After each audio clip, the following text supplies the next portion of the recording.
Konnichiwa everybody, welcome back to another episode, and we're back on the My Gaming History series. Been a while since I've done one, so I thought I'd try and do the next stage in my journey. If you've watched previous episodes, you'll know where we're up to, roughly. I think it was, we just about got to the Amiga, I think, and CD32. But you know all that if you've watched it. I'll try and put a link in the description to the previous episodes if you've not seen them and you want to. But anyway, so here we are. We've arrived at about, what will it be? 91 maybe? Something like that, I'd guess. Yeah, 91, I'm guessing, really. But about that time anyway. And this is when I moved, the Amiga's 16-bit generation obviously, but this is when I moved into the 16-bit consoles. And this really started me on a path that, you know, has guided me ever since, really. And first of all, the first experience I had of this sort of generation on console was the mighty Mega Drive. Obviously, this is a mini. I'm just using this for demonstration purposes because I don't own a PAL original Mega Drive like I used to have back in the day. So this is as close as I've got now. And so this is where my 16-bit console journey started. And I had it with a Sonic packing when I bought it from Comet. Who remembers buying that stuff from Comet? I bought quite a few consoles from there over the time. And the odd game, I think, not many. I used to go to Toys R Us for my games mainly, you know, way back then. And little independent game shops now and again. But anyway, yeah, that's where it started for me with Sonic, which I thought was great at the time. But to be honest, Sonic has not aged well on me, and I'm really not a fan of it anymore. So that'll be the last mention of Sonic here. Obviously, I had quite a few games for the Mega Drive at the time. You know, quite a few of the regular ones. You know, your Streets of Rage, your Golden Axe, Super Hang On. I loved that when that came out. I remember buying Alex Kidd fairly early on. What else? Super Monaco Grand Prix. Used to love the arcade, and you know, that was one of the first ones I wanted on the Mega Drive, and I did enjoy it, although clearly nothing like the arcade. But at the time, obviously, the 16-bit generation felt, you know, it was that never-ending goal of trying to be as good at home as the arcade, and the 16-bit was a big jump forward, obviously.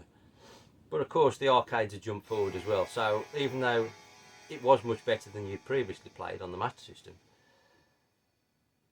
because arcade technology had moved on, you weren't really any further forward. But obviously, it was definitely much better than I'd had in the past. But then a short while into owning the Mega Drive, I used to buy second-hand games out of the local newspaper. You know, this was way before eBay, when you had to go out and talk to actual people and buy games over a thing called a telephone. You know, and you had to read in a newspaper and not just sit playing on your tablet, looking at what you can buy on eBay. You know, this was cutting edge times. You know, buying stuff out the local newspaper. And I'd bought a few things, obviously, over the times and, you know, the months and whatever. And then I stumbled across this one advert, which was for a Mega Drive game. But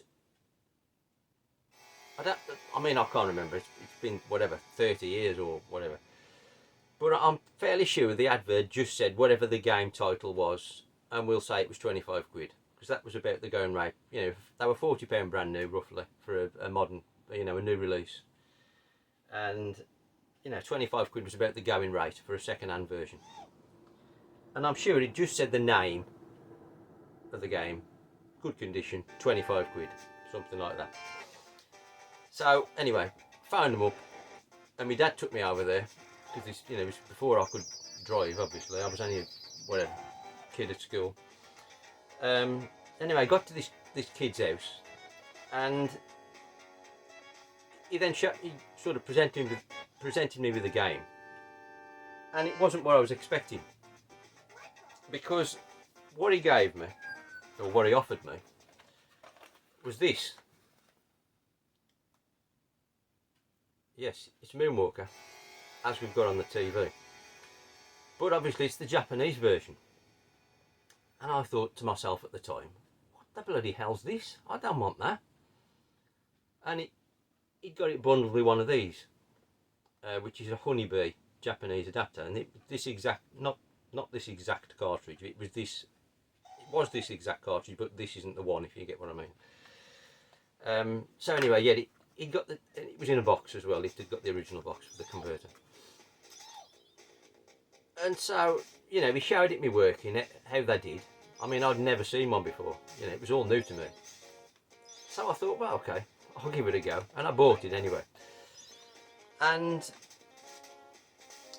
little did I know, that would then open the floodgates for me and start a tiny snowball rolling down a hill into what would turn into a massive avalanche. Because this was the very first time I'd experienced an import game, and it just snowballed from here and escalated. Because I then obviously started looking for other Japanese games, because they tended to be cheaper than the English version, so you could get more for your money. Which at the time, obviously, when you're a kid, you've only got your paper round or whatever, you know, you want stuff cheap, as we all do now, really, to be honest. So yeah, this started me looking for other Japanese games. That then, again, that snowballs, and you start looking at other things, and then you start looking at, well, if I'd got like a Japanese console, well, I don't need to be messing about with this converter and sticking out half a mile from the, you know, above my console. So that's where it all started, really, the import journey. So this is, in many ways, this is the most important generation for me, because if it wasn't for buying this one Mega Drive game, Moonwalker, back in the day, who knows where my gaming journey would have gone. I'm so grateful that A, I saw this advert in the paper, and B, you know, I decided to buy it when I found out that it wasn't actually the game I went for, because it wasn't the English version. But boy, that was a breakthrough moment, and it's the best thing that could have ever happened, to be honest, because as I've preached before, you know, I can't stand PAL versions. That, you know, they're not for me. When you've played import games, import consoles at full speed, full screen, you can't go back to a PAL system. They are dire. You just can't go back on it, honestly. I appreciate if you've not been down that road, you don't know any better, it doesn't matter. But hence the reason why I now have got very few PAL games. And I've picked out a few here, none of which are PAL, because I haven't got any. I've probably got about half a dozen PAL Mega Drive games. So anyway, that was arguably the most important game I've ever bought, Moonwalker on the Mega Drive, and it's a great game as well, to be honest. What a great game, fantastic. I always wanted the arcade version to come out on, you know, like like the Saturn or something, but unfortunately never did, probably due to licensing.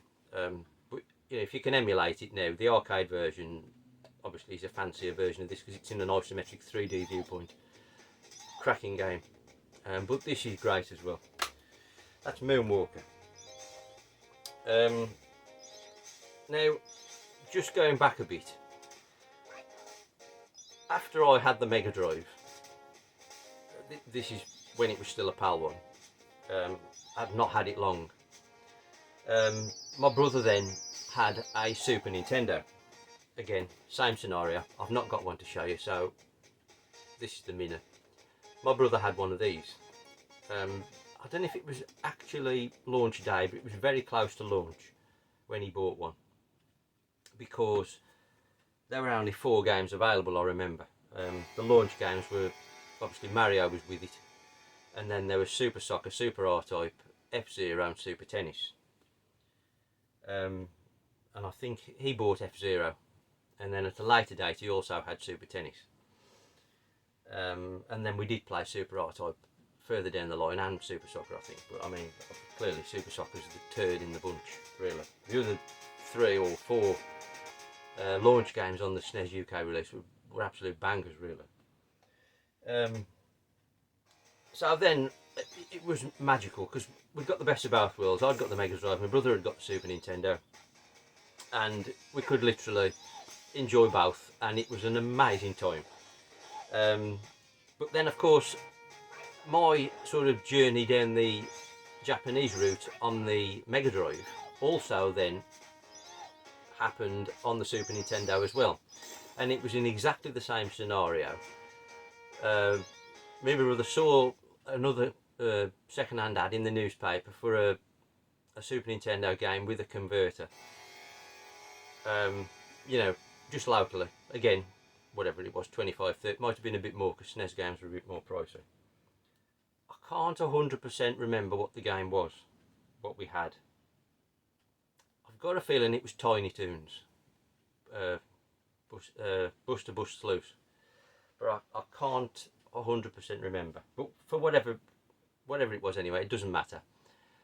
We were then playing import games on the Super Nintendo as well. But obviously using the converter on the Super Nintendo was even more of a pain in the arse than the Mega Drive, because it stuck out even further because the cards were a bit bigger, and you'd also got to plug one in the back as well, like a home region cart in the back of the converter to power the import one on the top of the converter, if you'd got that style of converter. Some were back to back. Anyway, that doesn't matter. So then obviously we were fully import on both regarding games, but then that meant, as I say, to get round this converter not a problem, but a hassle, I then started looking at import consoles, and this is where, you know, the light was majorly switched on for me. And I think the first import console I bought was an American Super Nintendo rather than the Mega Drive, and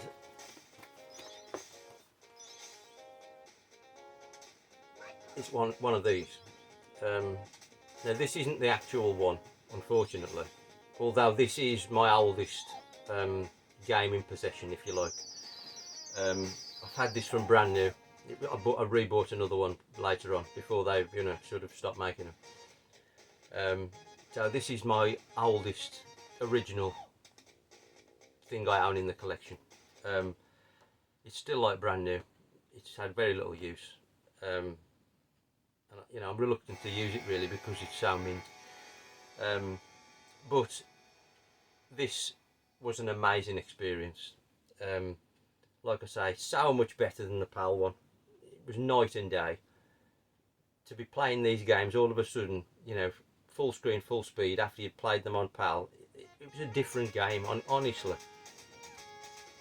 If you can sort of play them that way now, honestly, I urge you to do so, because it's so superior. So yeah, this was the first import console I ever bought, and what a stunning one it is too. I mean, you could argue, you know, the point for days and weeks and months, but it's hard to say there's a better console ever than this, if I'm honest. The American Super Nintendo, or the Japanese for that matter. What an amazing machine. I wouldn't say it's my favourite console, but it's hard to argue against it being the best console ever made for me, but that's a different point. But yeah, so that then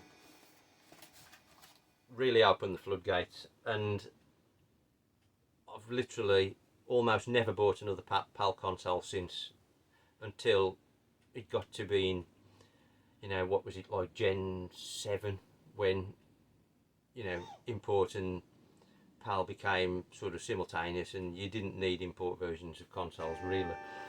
And that's the only time I've really started buying PAL ones again, sort of PS3, 360, and onwards from there. But then obviously, having experienced how much amazingly better the import SNES console was, of course, I needed a Mega Drive one then. I couldn't be playing PAL Mega Drives after playing NTSC Super Nintendo.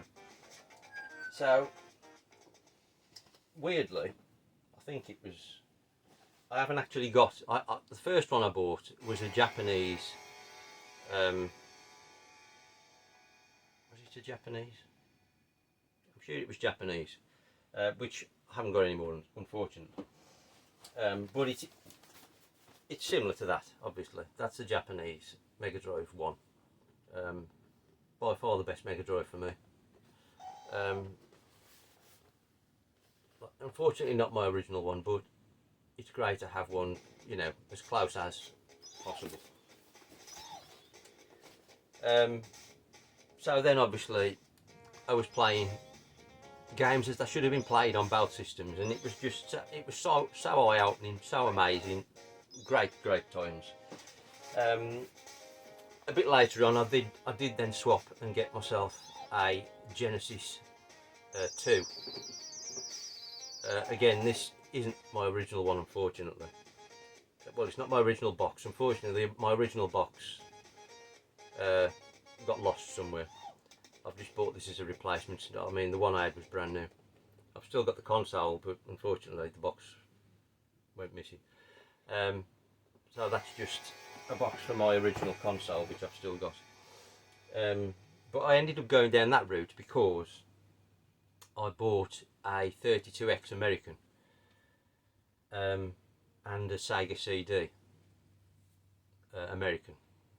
But at the time, unfortunately, I'd bought them and I didn't realise until afterwards that they wouldn't work, you know, sort of with different region consoles. So that's why I then bought the American Genesis 2 to match my Sega CD and Genesis 32X, if you follow me. It all gets a bit complicated because Sega were releasing far too many consoles at this point, really. But I'm just focusing here on the Mega Drive and the Super Nintendo, really. I will talk a bit about the Mega CD and 32X, but they were kind of flash in the pans, really. But anyway, on to the games. These are in no particular order. I've just picked a few out. I could have picked loads here, but I've just picked a few. This is the first import game, brand new, I ever bought with my own money, and it's Chuck Rock on the Genesis. I can remember sending off mail order for this. Who remembers mail order? Happy days. Again, pre-internet. Local newspapers and mail ordering adverts in magazines. Oh, you kids today don't know what you're missing. This is in lovely condition, actually. It's with the poster and everything. But yeah, I had to get this again because this is, like I say, it's got a lot of nostalgia for me because, like I say, it's the first brand new import game I ever bought. So, I mean, it's not the best of games, but it's great to have it. That's Chuck Rock. Now, another amazing, this is Genesis only, I believe, and this is Dashing Desperados, and it's kind of a racing platform game. It's made by Data East. As far as I'm aware, it's only out on Genesis.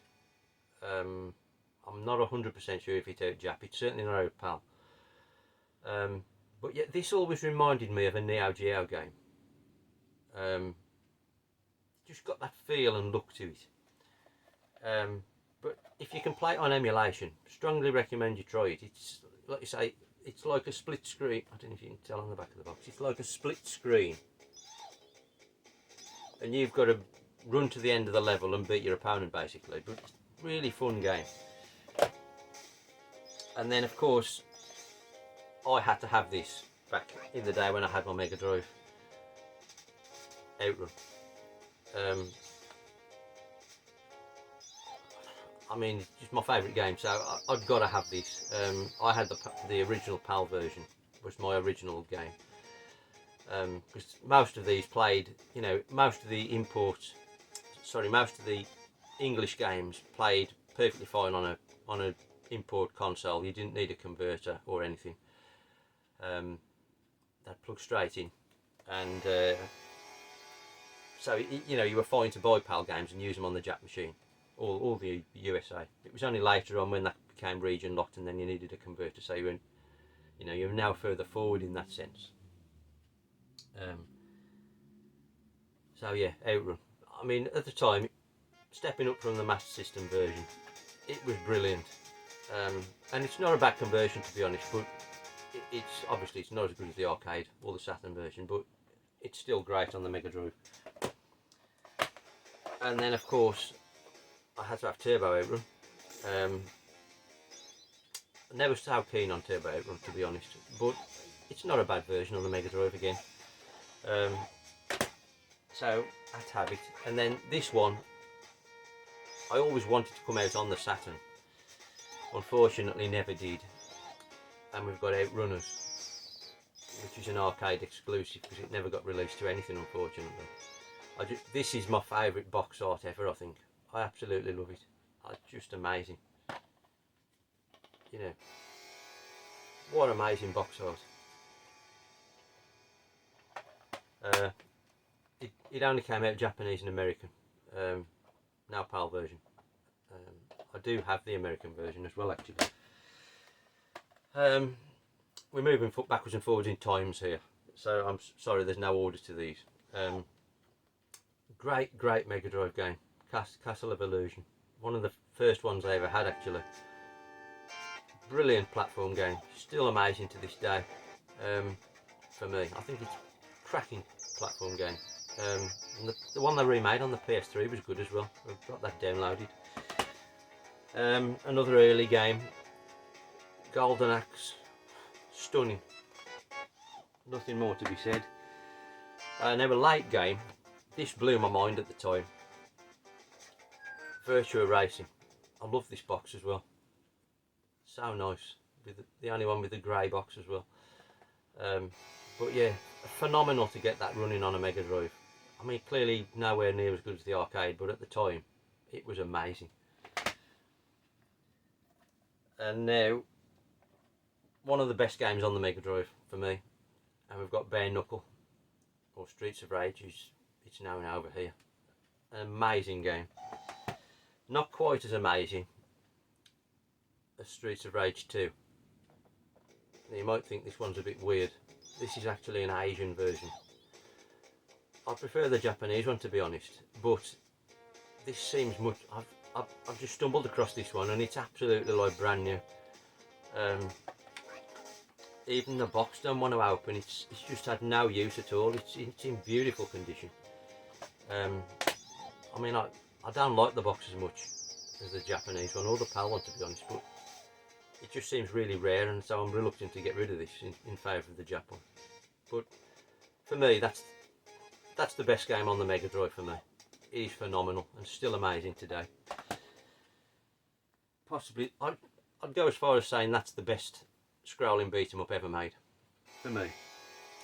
Another amazing game. We've got Aladdin on the Mega Drive. People argue, don't they, which is the best, the SNES or the Mega Drive. Mega Drive all the way for me, hands down better than the SNES version. Loved this back in the day, spent hours playing this. Ayrton Senna Super Monaco Grand Prix 2. Just expanded on the first one with like a full championship mode, and you know, oh, I absolutely loved this back in the day. And then a genre I'm sort of recently getting into more, but my favourite ever shoot 'em up Tatsujin on the Mega Drive, or Truxton as it's known here. But absolutely love this game.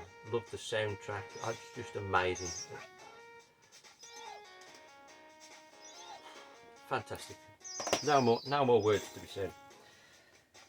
And obviously, as time went on, as I say, I bought the Mega CD and 32X, or the American equivalents. I never really got on with the Mega CD, to be honest. I'm not a fan of it. Never felt like anything much good came out for it, to be honest. Yeah, there's probably half a dozen games that are quite good, but I really haven't got much sort of nostalgia or affinity to it, to be honest. The Terminator's good, you know. I'm struggling, to be honest, after that, you know. Super Shark I liked at the time. And you know, you had the novelty games like Night Trap and, you know, all the FMV games really. But actual proper good games, I felt few and far between. Final Fight was excellent, but I haven't got too much to say about the Mega CD really. I'm glad I've still got one, and it's nice to play for nostalgia now and again, but it leaves a lot to be desired to me. It could have been so much more. I think a bit more of the 32X, to be honest. I just think that I'd get better games to suit me at the time, even though there were so few. And again, it was another wasted opportunity. And it was the start of the death of Sega in many ways for me. That you know, I think with hindsight, they should never have released the Mega CD or the 32X for me. They should have just gone straight from the Mega Drive to the Saturn, and they might not have lost as many customers as they did. Because, you know, there must have been people out there that thought, oh, Saturn's just another bloody Sega console they're going to discontinue in a few months. I'm not buying one of them. You know, after you know, you could have shelled out probably 500 quid at the time, probably, on a 32X and a Mega CD for nothing to come out and then get shelved, you know, 18 months, 2 years later. I can understand why people would be annoyed. But anyway, another different argument. Two launch games I had with my 32X, and both stunning in my opinion. Virtua Racing and Star Wars Arcade. These are my original games I bought brand new. And I've already said how good that was on the Mega Drive at the time, but then when this came out, this absolutely blew me away. At the time it was probably my favourite ever game. Absolutely loved it, played it to death, did everything on it. It was amazing, and it's still good now, to be honest. It's only really been superseded by the Switch version, to be honest. It's amazing. Probably the most common and cheap game on the 32X, but for me, it's by far the best. And you could say the same for this. I mean, it's one of the most common and affordable games on the 32X. Again, probably because it was out at launch. You know, you hadn't got much to choose from, so you bought this and Virtua Racing probably, and Doom maybe. So that's why it's so common, but it's a stunning game. And then the other standout title on it for me is Space Harrier.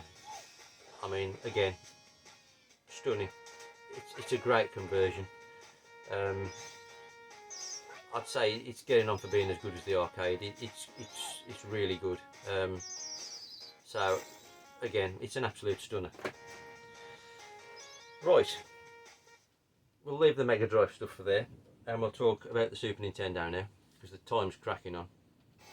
As I say, so had some. There were only 4 launch games, but they were real damn good bangers. The PAL launch games. So I've picked a few SNES games out here, just to highlight a few of my favourites really. But Super Tennis, amazing, absolutely amazing game, and still brilliant to play. Surely one of the best ever launch games. And aside from Virtua Tennis, I'd say this is the best game of tennis you can play. Fantastic. Another early game, Pilot Wings.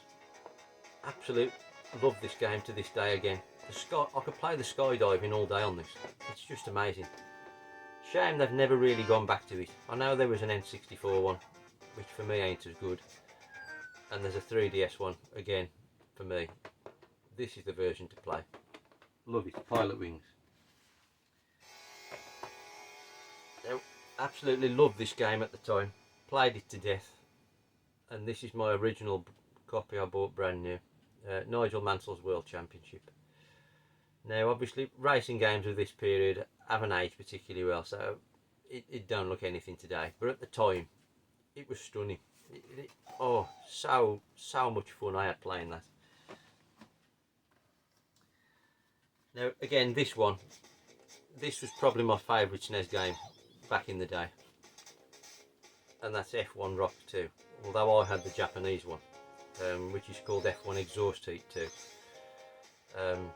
Exhaust Heat came out PAL, but the sequel never came out to PAL. It only came out in Japan and America, because Exhaust Heat in America is called F1 Rock, so this is F1 Rock 2.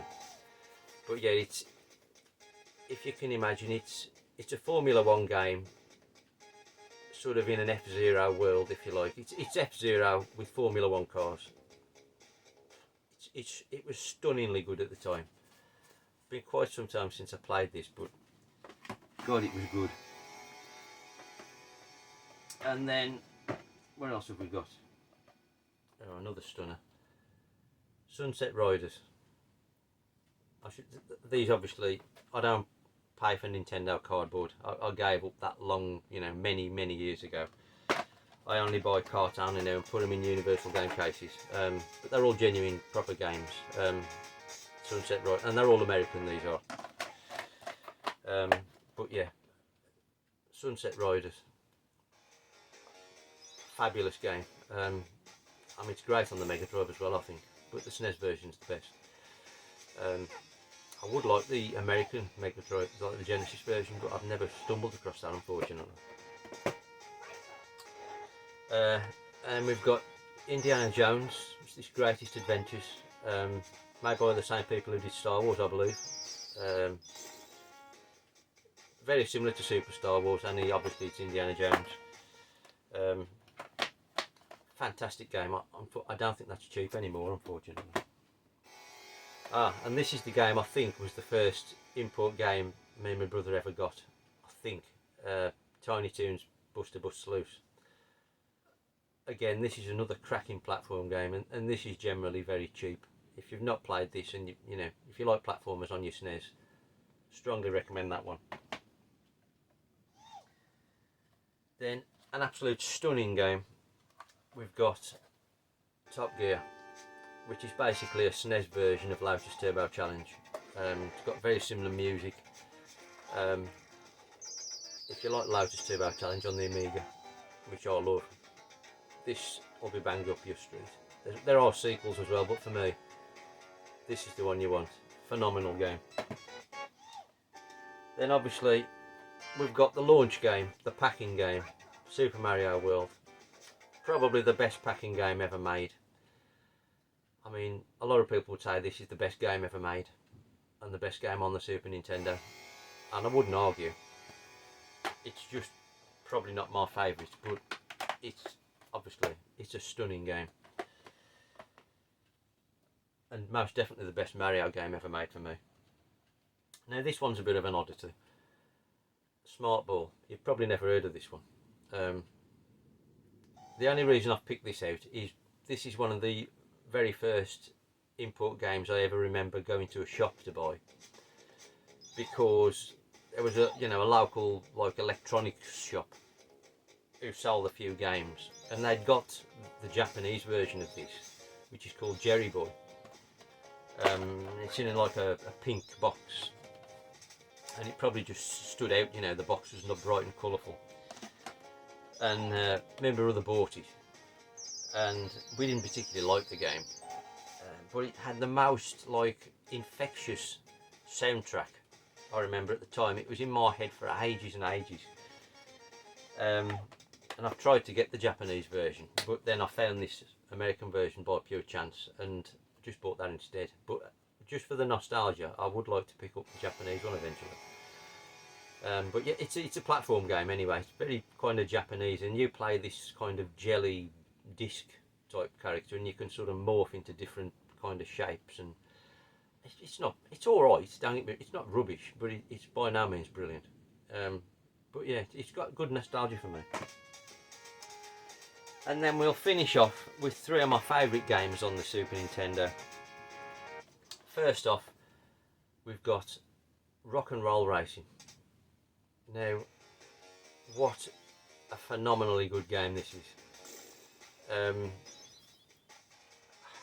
I mean, the music on this, considering it was a Super Nintendo, the music is amazing on this. It's full like rock sort of records of the time. But you got Born to Be Wild, didn't you? I can't remember what else. Bad to the Bone, Born to Be Wild.